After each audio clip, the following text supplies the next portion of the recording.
Hey guys, welcome back with another video with Linksi. Today we're gonna have a chat about the orcs. We're gonna look at their legendary lords and we're gonna have a discussion of sorts about their skills, basically looking at the unique skill trees of each lord and then just checking out what they do. I have already done a couple. I think if you look, I'm just looking where I'm pointing, but I'm pointing over there. Yeah, I'm pointing over here. If you look right about here, I would have popped up the last one, which is about the elves, wood elves that is, and then I've also done about the chaos. You guys seem to have enjoyed them, so hell, let's continue with the series. The first one, of course, is Grimgor, and Grimgor is known as the best. Not really, but we'll see why he's not the best.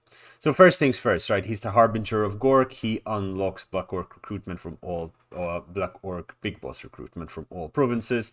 He has a WA that gets Black Orcs in all armies.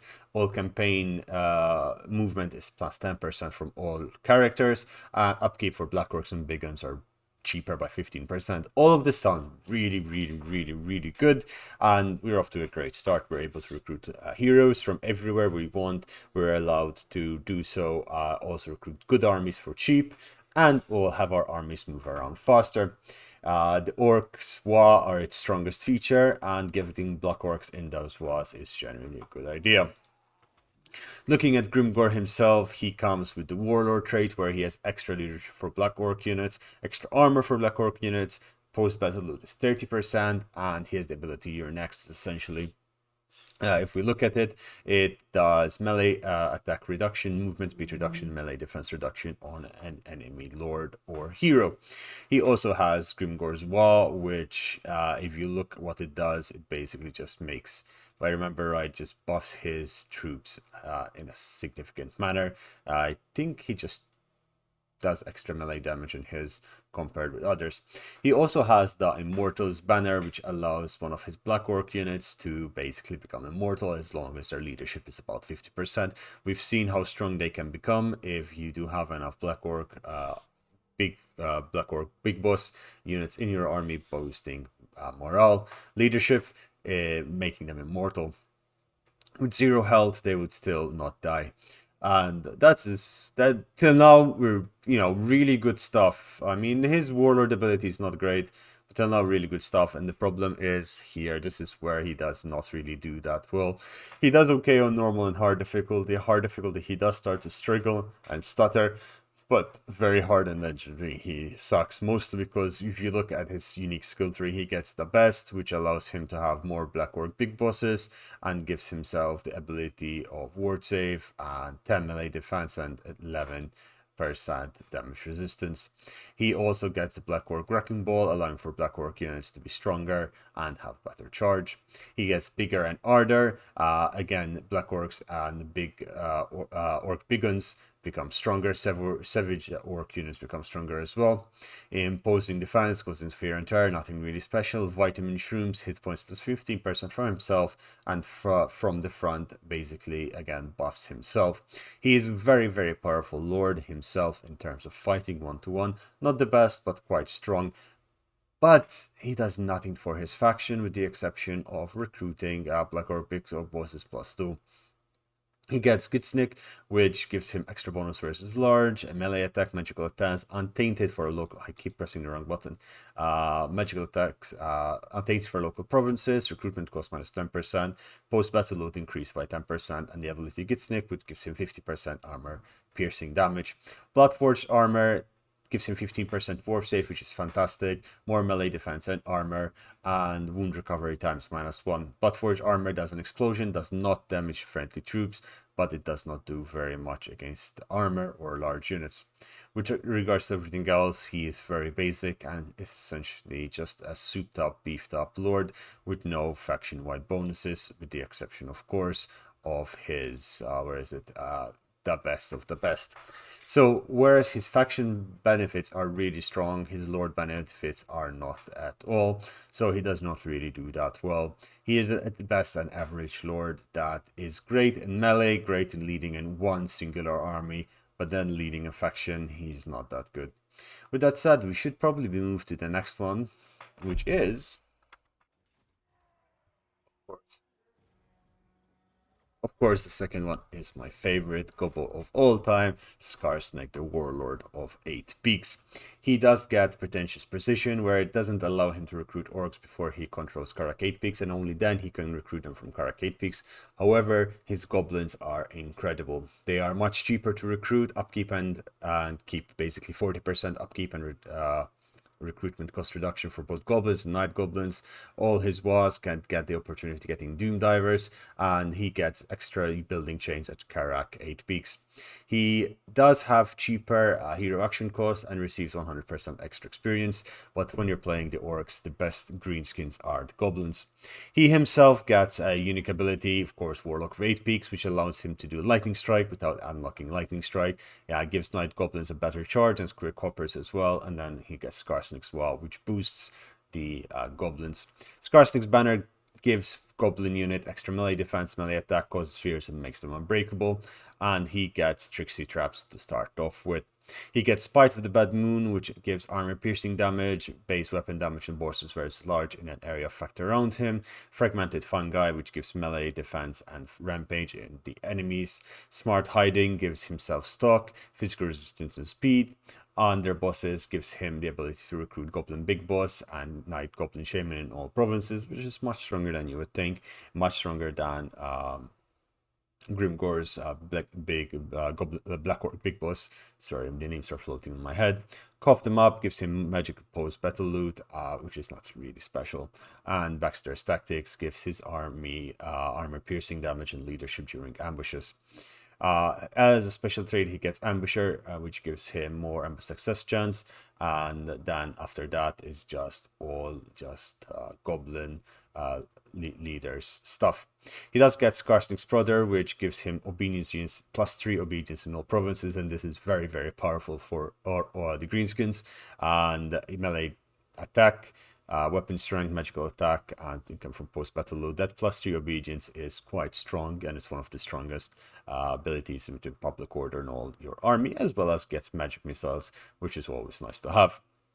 Overall, he's quite a decent average character. He does get the Skarsnik Brother +3 obedience is insane. 3 public order in all your provinces allows a lot to happen with the orcs, especially on higher difficulties, as it means you have less rebellions and less uprisings. Above all else, though, what I really like is the fact that he can recruit Night Goblin Shamans from everywhere. So those are what really, really power his army, and with them he can really do some damage. That said, I think he's just generally stronger than anyone else, with the exception perhaps of the Warzak, the Great Green Prophet, because of his just playstyle and ability to spam shit ton of goblins, which are the way to go with Greenskins in my opinion, as you can produce them for cheap, and he makes them even cheaper, almost half as cheap actually, and he can spam, kill, and murder everything while buffing them up quite strongly. That said, let's jump into Warzak and see what he does. If Skarsnik is my favorite gobbo, my favorite orc boy is of course Warzak, the Great Green Prophet, and his dancing feet. He's absolutely fantastic as a character, and his abilities are not that bad. As a faction bonus, he is the Prophet of Renown. He brings the word of Gork and Mork.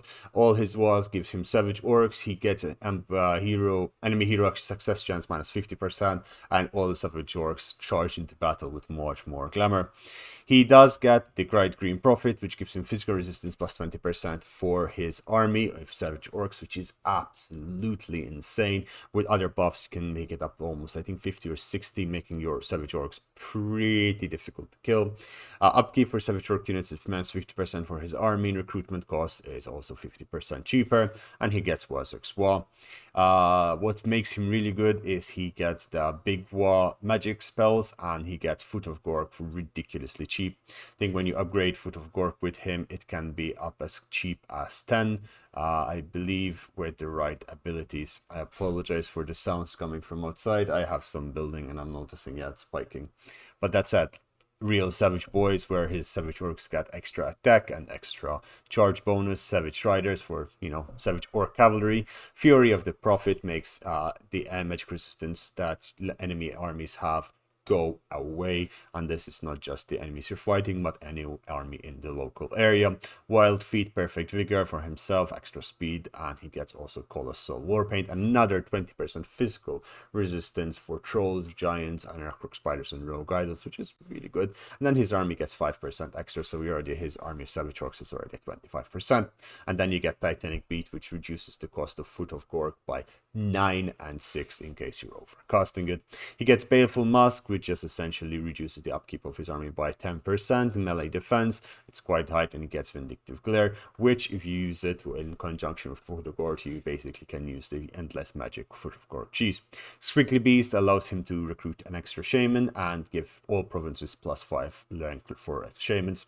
Physical resistance for himself and untainted in local province. He also with it gets another basically arcane conduit with increased power, recharge rate, and power reserves. The Bonewood Staffs gives him magical resistance +15%, enables magical attack, increase in battle post, battle loot, miscast, base chance reduced. Essentially makes his magic much more powerful. And he gets Spleen Ripper, which is really cool orc mount. Does he buff his faction? Not really, no. He does give his faction a little bit of a buff with his faction-wide buff if you play as him. However, he himself, the only real buff to the faction as orcs do. Where is it? Where is it? I missed it. Yeah, it's his Squiggly Beast here, which gives the shamans extra power. And, an extra shaman is always nice. That said, he's fun to play and he's very powerful. Again, is he more powerful than Skarsnik? I don't think so. Is he more powerful than Grimgor? Definitely the case. With that said, we should really move on to Azak. He's an interesting orc. Azak the Slaughterer, oftentimes also known as Azak the Forgotten, because he's often forgotten by most players, is the orc in the north in the mountains. He gets the Evil Crown, which allows him to live in temperate climates, which means he could invade most places that normally they wouldn't be able to. He gets diplomatic relationships with vampire accounts and Arcane Black for some reason, probably because of his crown, and his was get Wyrens more than normal. Research rate is increased by 20%, which is quite significant for orcs, and income from sacking settlements +25%. He himself doesn't start with anything special in terms of items, but gets the Slaughterer, which allows him to have Spirit Leech and Expected to Dread Knight. His leadership aura is much bigger, and he does give extra 8 leadership. His army has Ozix War. In terms of units, what does he get? He's imbued by Madness. Upkeep for all Orc and bigger ones, infantry and cavalry is reduced by 25%, and they all get Frenzy, which is quite nice. That makes them much stronger. Earth-shaking orders, melee defense, speed, and missile. The strength for various units is increased by 12% speed, and 15% missile strength. This is quite nice. It doesn't really do much, but it's very nice for his army. It's just, a little bit of salt, not too much. He does get insane visions, where he gets an additional shaman, and he can recruit +4 shamans in +4 recruit rank in all shamans in all provinces. So if you have him and Wursak, you can get your shamans up to rank 9 on turn, actually rank 10 on turn 1, at instant, if not higher, of course, with the buildings in the area. Not orky enough, where he gets Vanguard deployment for all orc big ones and orcs and cavalry units in the Lord army, and he can intercept in the Andre +24%. He also gets the siege holdout time -3, but no one really uses that. Wild Abandon, where he gets 20% bonus charge and 8 melee attack. And Darkest Nimbus is his special ability, which gives him Wind of Death and regeneration, and this is quite strong. He becomes weaker to fire damage, but being able to cast Wind of Death as an orc is really good, although you only get 1 cast of it, and this is not something continuous. And of course, regeneration gives you +4 health. He gets access to Skullmancha, which is a Wyren, a really big Wyren, which allows him to fly. I think he's one of the few orcs that can do so. I think he's the only orc legendary lord that has a flying mount, to be honest, and he does not have much else. He gets get on with it, and that's it. He also has access to both magic and melee fighting abilities, where he gets the Fate of Buna and Purpose Son of Service, which is nice, but nothing really needed.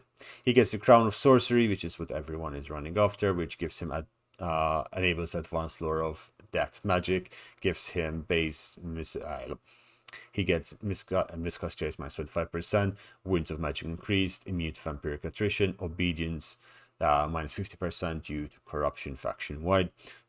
No, local provinces. I misread that. He also gets Gaze of Nagash, which allows you to cheese other spells, which is nice in terms of if you're looking at cheese. However, getting 3 casts of Gaze of Nagash is nothing really special. Azek's Art Armor gives him armor plus 15, melee defense plus 6, missile resistance, and physical resistance plus 15. And he gets an additional cast where he can increase his armor and melee defense to himself and the allies in range up a significant amount.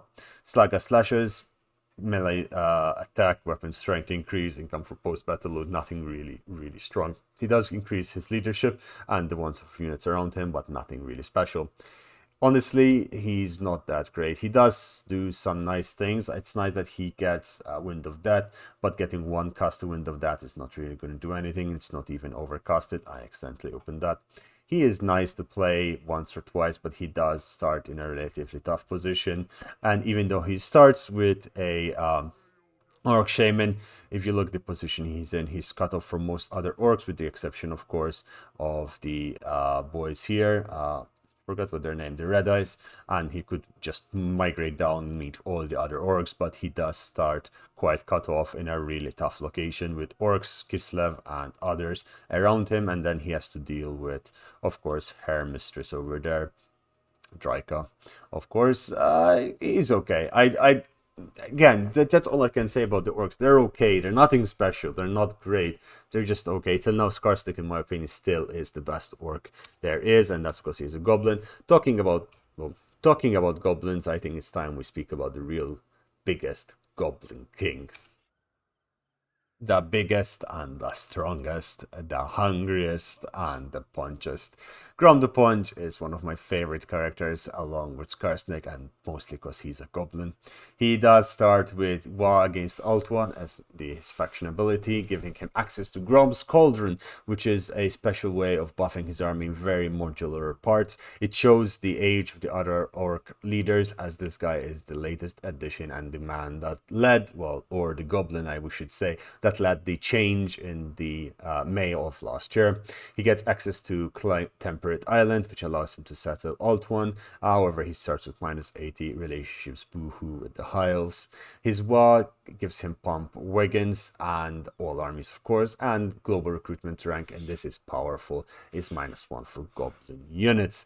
This is absolutely insane if you think about it, as it allows you to recruit stuff much faster. Mix this and somehow manage to get Skarsnik in, and you're in for a good time.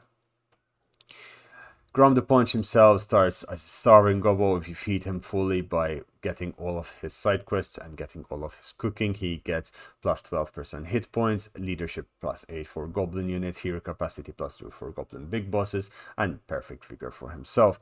He also has the Great One, which gives him leadership when fighting against elves, extra physical resistance for goblins, 10%, which is quite significant against in the early game. Upkeep for chariots and pump wagon units, I don't use them. And he gets the Grom's Wa, which replaces Drum Wa. He does start on a chariot as a mount, so you don't need to actually spend points on that or worry about it. He also has the unique ability to fight from on top of his mount, which is more important than you would think. His great immensity allows him to buff his goblins and have massive leadership size at rank 12. Culinary, I can't pronounce that, but this is so strong. This is so strong. You want Grom in your faction. Growth plus 15 in all provinces and extra casualty replenishment rate. That growth allows you to build your factions much faster, and considering the issues we have with the current patch, because they fixed the bug on higher difficulties, now growth is much slower and advancement is slower. But with Grom, you have that extra 15 no matter the case, and it is brilliant.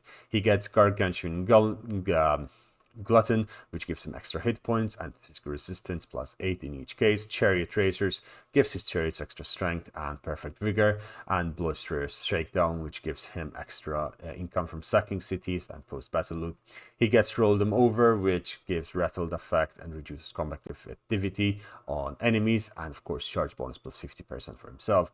Down to size, Lord's Army gets bonus to versus large for goblin units and melee attack for goblin units, and coming back he gets wound recovery time -2 and leadership for elves be less by 7. He gets the Lucky Banner, which gives him 10% ward save, melee defense +1, how lucky for Lord's Army, which is not much, but it is something, and post-battle chance of stealing magical items or finding something +20 and 10% 10 and 20% respectively. He also gets 40% damage resistance and melee attack for 30 seconds whenever he activates his Lucky Banner. Axe of Grom gives an additional 5% growth for all provinces, so total 20 growth. Armor piercing damage for himself +40, which is really nice. Bonus versus infantry +15. Axe of Grom is there, which gives you base increase of 50% for both armor piercing and the base weapon damage, and gives -30 armor standard armor effect for 10 seconds for anyone that's hit by him. He does not have much more, but he should note that he starts with regeneration due to how much he eats. Now, that said, he is, in my opinion, the strongest goblin orc greenskin leader, simply because of his growth. His growth is absolutely insane. Combine that with his faction bonus of having global recruitment -1 is insane. And if you just rush towards Karak Asgaraz and beat Skarsnik in a fight in a 1-to-1 mano-mano, you get Skarsnik with all of his buffs and none of his negatives, and you'll be able to do very relatively well. Grom's campaign is one of my favorites to play, and it's one of those campaigns I play to chill and relax, and I cannot get bored playing it even after 100 times over. That said, ladies and gentlemen, I hope you enjoyed this video. If you did, please leave a comment. Tell me what you think. Tell me your favorite legendary lords for the Greenskins and why you think they are stronger than the others, even if they are not. And your opinion might or might not be better than mine. Who knows? That said, I want to tell you thank you so very much for being here. I hope you subscribe to the channel. If you're not subscribed, I don't know, Grom is going to eat you and Skarsnik's going to prod you. And then Grimgor is going to yell at you that he's the best while crying in therapy session that he's actually the worst. Hope you're having a lovely day, and I'll see you again tomorrow. Bye bye.